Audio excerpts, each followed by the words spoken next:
I trust you're enjoying the morning papers, Watson? Mm-hmm. Oh, yes. Oh, would you like to have them, Holmes? No, not yet. I'm busy on my correspondence. This is interesting. Listen. Dear Mr. Holmes, I'm most anxious to have your advice on a most important event. I was present at the White and Milton auction of coins yesterday and became involved in what might be a serious charge. May I call upon you tomorrow morning at 9 o'clock? I shall understand if I'm not granted an interview and hope for another appointment. Yours faithfully, Evelyn Summerhays. Evelyn Summerhays. Name sounds vaguely familiar. Man or woman, Holmes? And the name's popular with both sexes at the moment. The letter's typewritten, which could mean a woman. The signature is made with a firm flourish, which could be a man's. We shall just have to wait and see, shan't we? Pass the newspaper now, please, Watson.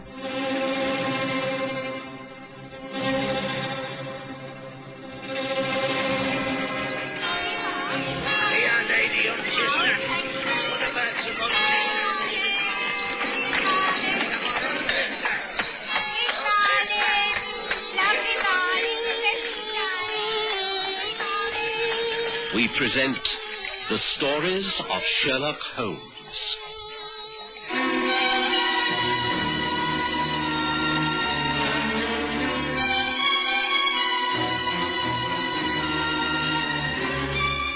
The Auction of an Oxford Crown.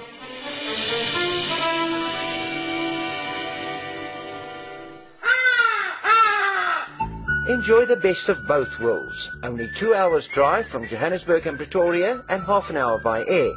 The magnificent Sundown Ranch Hotel and Lion Park, just 10 kilometers from the Pilanesberg Game Reserve and Sun City Resort. It offers an exciting escape from the hustle and bustle of everyday life. Reasonable rates, excellent food, friendly service and comfortable air-conditioned rooms. It will ensure a memorable stay. Activities include tennis, squash, horse riding, the Lion Park, and much, much more. Call now to make your reservation on 014-573-1000.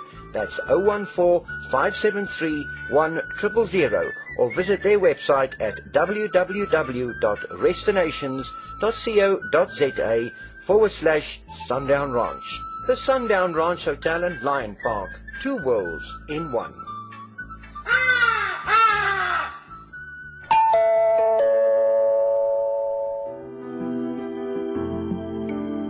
Flower Connection has just opened their flagship store in London, Johannesburg at 65 on 4th, situated in 4th Avenue.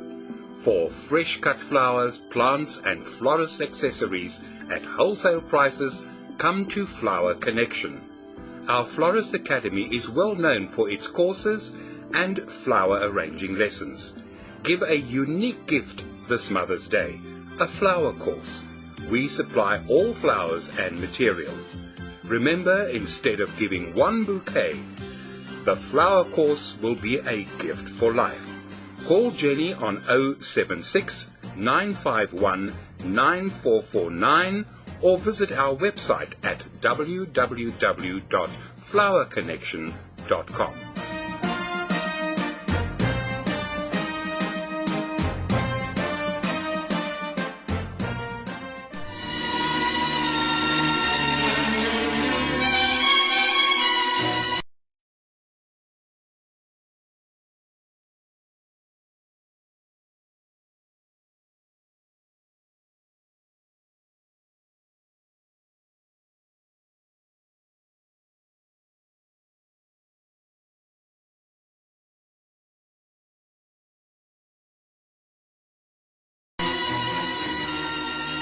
I was very rarely seated at breakfast before Sherlock Holmes came down, but at that time, early in 1882, I'd not been living in lodgings at 221B Baker Street long enough to appreciate Sherlock Holmes' early morning habits. I had therefore helped myself to eggs, bacon, and coffee, and proceeded to read the newspaper. The one Holmes always opened the moment it was brought up by Mrs. Hudson. Holmes soon took it from me. He glanced at the headlines, dismissing all the political and business news, and quickly found a report that interested him. Did you read this, Watson? A strange coincidence. Listen. Strange event of the Royal Oxford Crown. The well-known sales rooms of White and Milton were placed in confusion yesterday when all hope of bidding for the special coin the Charles II Royal Oxford crown were abandoned. The coin, which has been on view for days, disappeared within hours of it coming under the hammer, and another comparatively worthless coin of a similar type was found in its place. The resulting investigation and search proved useless. The coin has disappeared, and the authorities are completely baffled. But, Holmes, that letter you just opened, it must refer to this event. The auction rooms of White and Mills. This person who's coming to see you has been involved in some way. Yes, it's most interesting. That could well be our early visitor. I think Mrs. Hudson will answer the bell, Watson. But perhaps you'd welcome her in while I clear some of the breakfast things onto the tray. Very well, Holmes. I think we shall find that our caller is a young woman. Beautiful and in distress. You're a romantic, Watson. This way, madam. Thank you. You have an appointment, That's all right, Mrs. Hudson. Mr. Holmes is expecting the lady. Please, step this way. Thank you. I'm Dr. Watson. I share these rooms with Mr. Holmes. Please, come in. Thank you. You, Mr. Sherlock Holmes? You got my letter? Ah, yes. I see it upon the table. Thank you for granting me this appointment. My name is Evelyn Summerhays, and I really am in great trouble. I hope I shall not take up too much of your time. The missing coin, the Royal Oxford crown? I've just been reading about it in the newspaper. Please do be seated, Miss Summerhays. May I offer you some coffee? Thank you, no. I've had breakfast. Well, now, tell me how you happen to be concerned in this strange affair. Well, it's a long story. I will try to be brief. I came to London nearly a year ago from Cumberland. I knew very few people in the city. I managed to get suitable accommodation, but I found I needed to work. I'm not a very patient person. I could not make a success of the task as a governess or teaching children. On the other hand, I'm very well read and speak quite a few languages. I obtained a job working on a newspaper. Oh, yes, I know it's unusual to have women writing for the press, but one must move with the times. My articles and news reports are acceptable under the heading of Evelyn Summerhays, because most readers think that I'm a man. I enjoy my job, Mr. Holmes. I'm sure you're extremely good at it.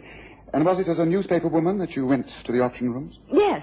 I'd heard about the Charles II coin being up for auction. It realized some £250 some years ago. There are only a dozen known to have been struck. It was to commemorate the Oxford Parliament when Charles II ruled without using the house at all. I thought it would make an interesting article. I didn't know much about coin auctions, but I went along. There were only about 8 people present. A handful of elderly gentlemen asking to see the coins, which were in trays taken from drawers.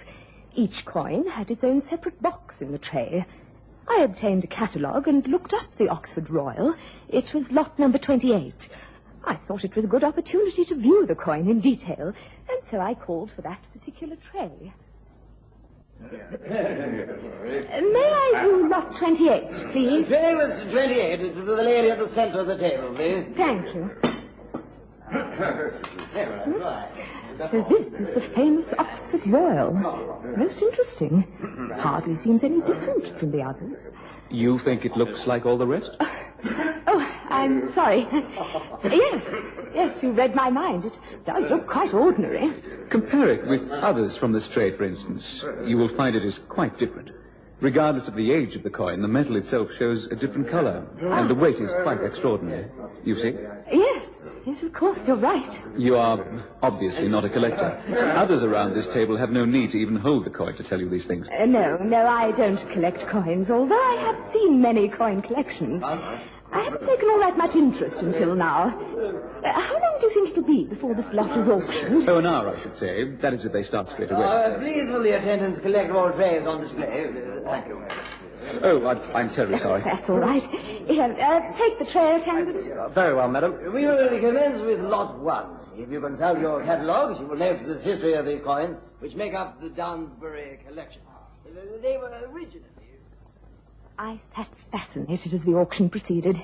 Everyone round the arc of the maiden table seemed to know exactly what would happen. It moved very swiftly. The young man sitting next to me bid for a lot and made the purchase with hardly a glance at the coin when it was placed in an envelope and handed to him. Shortly after that, lot 28, the Oxford Royal, came up. I was interested to find out how much it would bring. After that, I would leave and go back to my apartment, write the article. But Lot 28, the Oxford Royal coin, minted in the time of Charles II, the year of 1681. I am sure... Excuse me, but that is not the Oxford Royal. Maybe in the right box, but it's the wrong coin. I can see it from here. That is not the Oxford Royal Crown. It is not. Quiet, please. Quiet. Allow me to examine the lot, please. The gentleman is quite correct. There has been some mistake. This is the wrong coin. I'm sorry, but I must discontinue the selling. This is an important lot. Did anyone in this room ask to see the royal crown before the bidding began? Yes, the lady did. She was the last to handle it before you began, sir. Madam, did you see the tray before the auction started? Yes, I examined it and returned it to the box. I know it was the correct one. I made notes about it. Even a rough sketch of the face design. This is a most awkward situation, Miss... Summerhays. Evelyn Summerhays. Well, Miss Summerhays, I hardly know what to say. Everyone here is known to me by sight, if not by name. We have, of course, the name and address of everyone. But yourself? I live at number 17, Hearthstone Mansions, Trevor Square, Knightsbridge. Thank you. I have no intention of embarrassing you, but is there anyone to whom we can refer who knows you personally?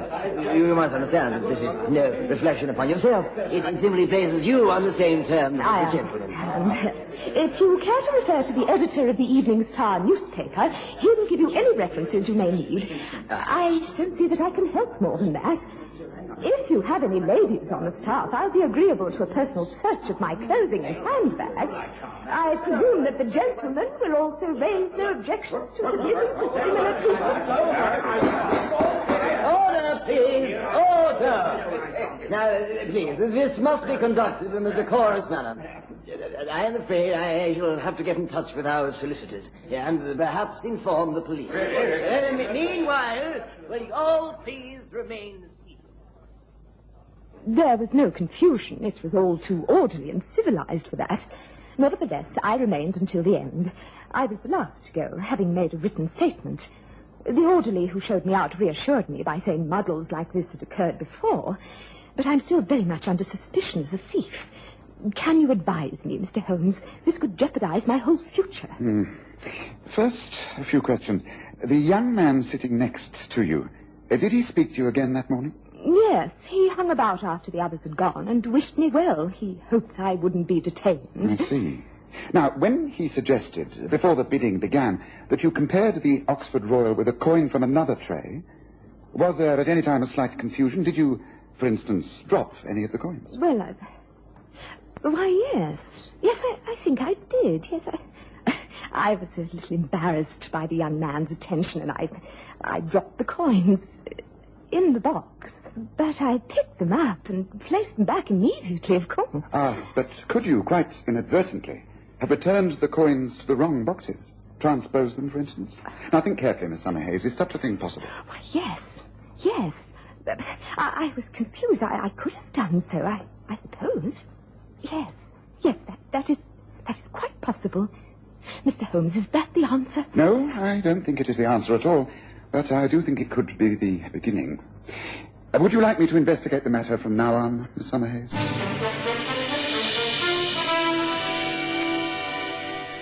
The following classic Springbok Radio commercial comes to you with the courtesy of the Springbok Radio Preservation Society of South Africa.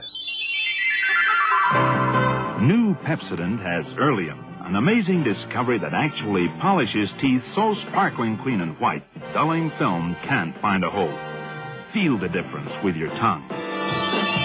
You wonder where the dullness went when you polish your teeth with Pepsodent. New Pepsodent, the white toothpaste you can feel working. Pepsodent.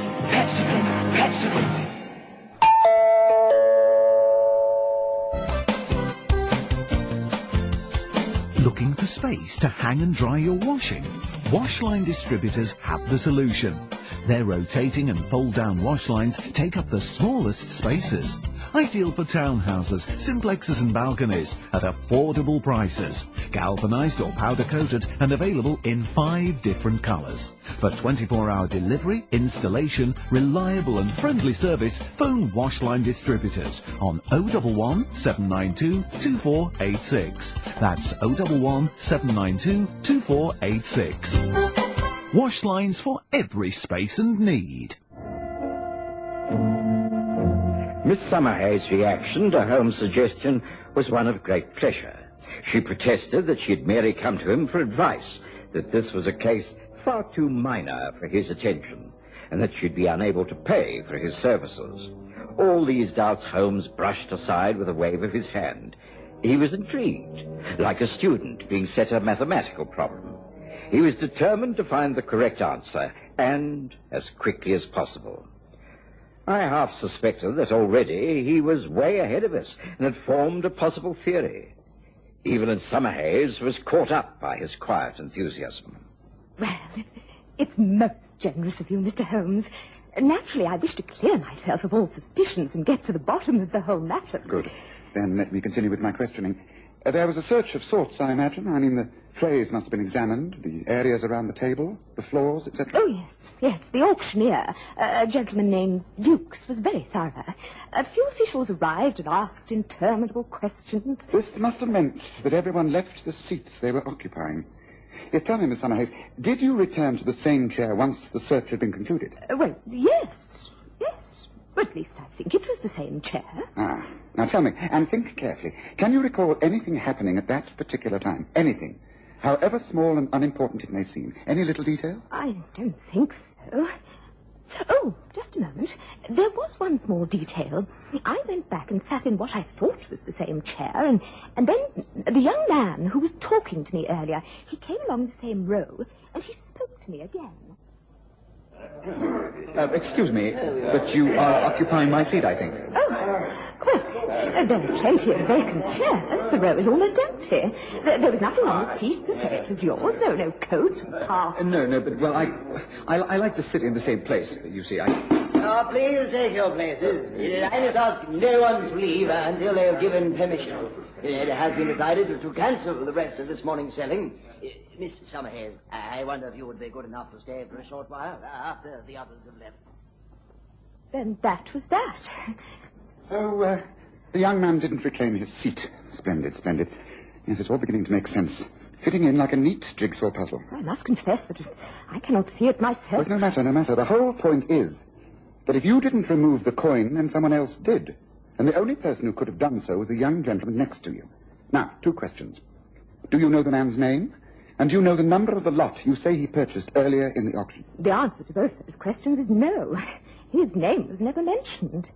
Although I think I heard one of the men call him Oldbury, something like that. And while I know he did make a purchase, I can't remember the lot number. It doesn't matter. Those facts can be obtained without much trouble. Tell me, when you were asked to stay on after the others had left, did this young man speak to you again? I think you mentioned something about him wishing you good luck. That's right. He came over and he said that he hoped I wouldn't be further embarrassed by any detention. Forgive the question, but did he appear rather intimate? Did he touch you at all? No. But he did come rather near. He actually leaned against the back of the chair. I remember pulling away a little. I was a little embarrassed. But he removed his hands at once, smiled, gave a little bow, and left the room. He really was very charming. Good-looking and well-spoken.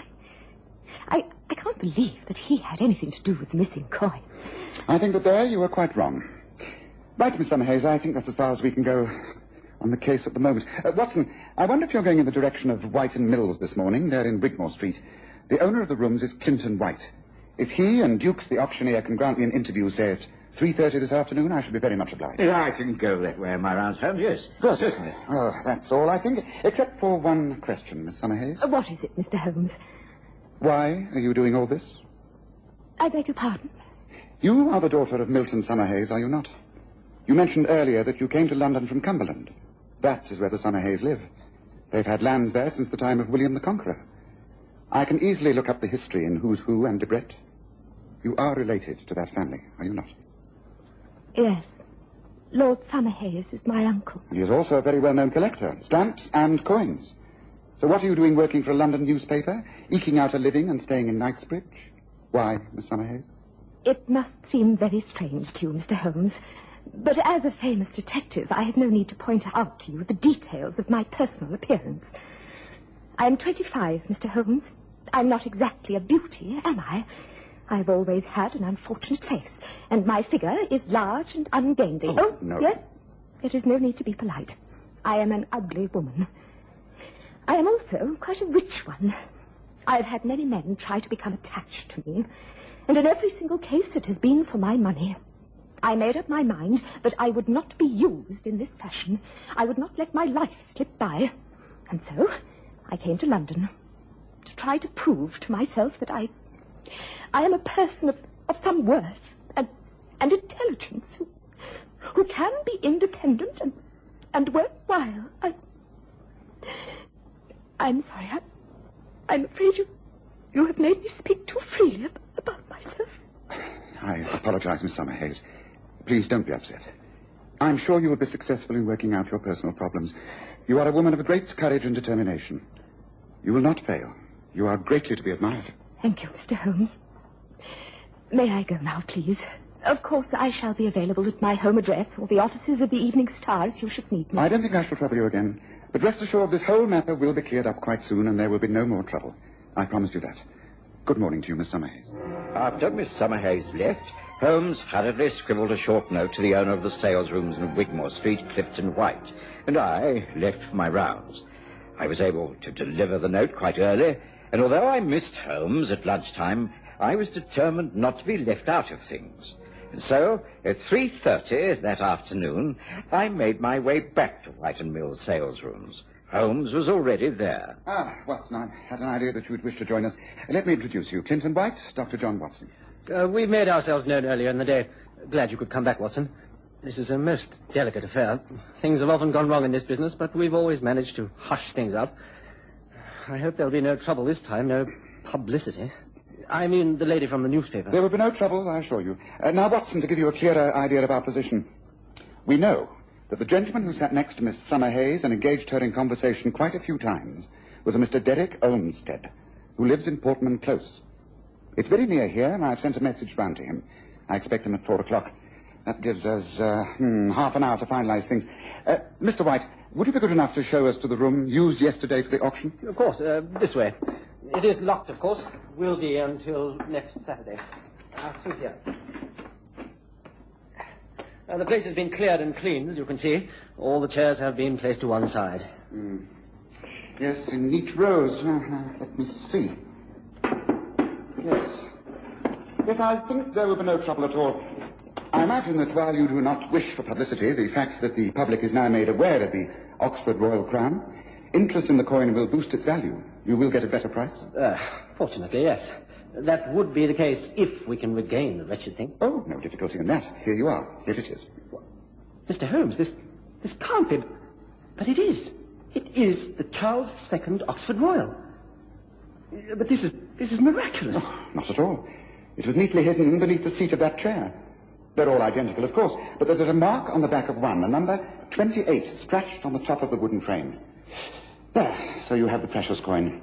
And now, all we have to do is wait until it's proved who took it. Shall we adjourn to the next room for half an hour? Already, I was beginning to put the pieces together. It only remained for Holmes to catch the culprit. We left the door to the auction rooms ajar and concealed ourselves in the alcove leading to the passage as 4 o'clock approached.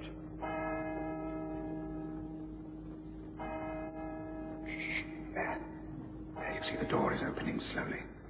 Someone is entering the room.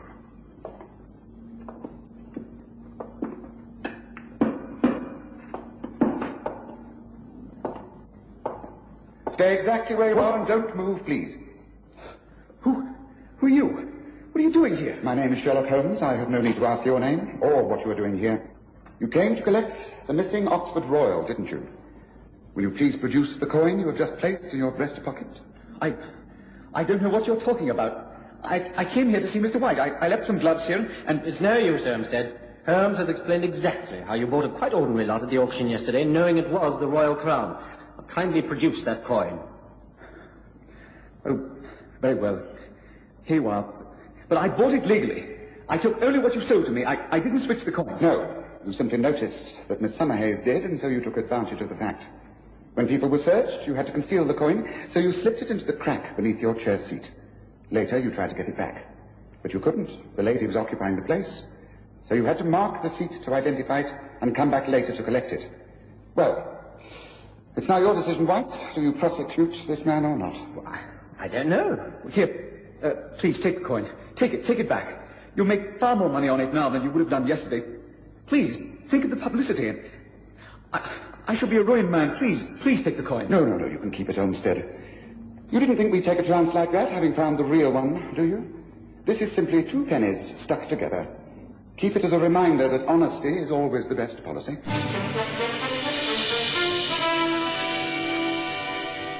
The following classic Springbok Radio commercial comes to you with the courtesy of the Springbok Radio Preservation Society of South Africa.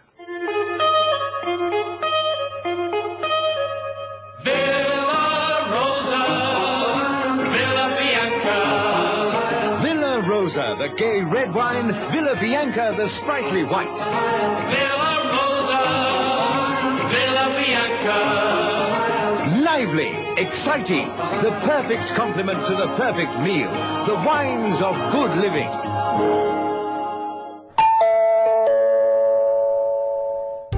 Some things in life are obvious and easy.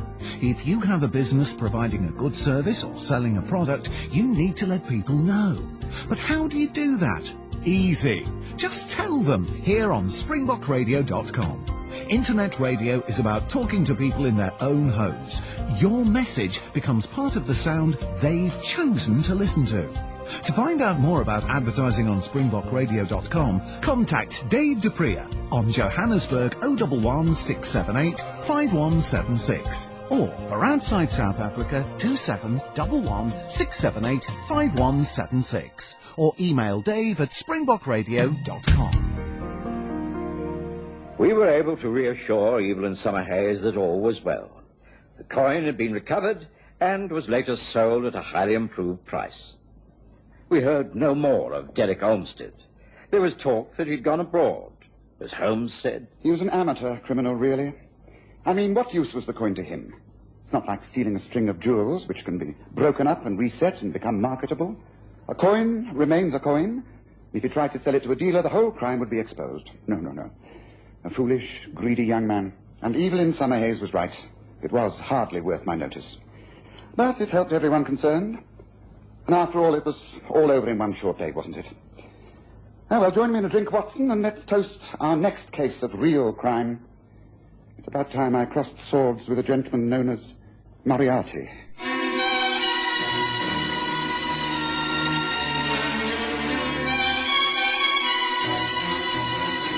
Listen again next Sunday to The Stories of Sherlock Holmes, with Graham Armitage as Holmes and Kerry Jordan as Dr. Watson.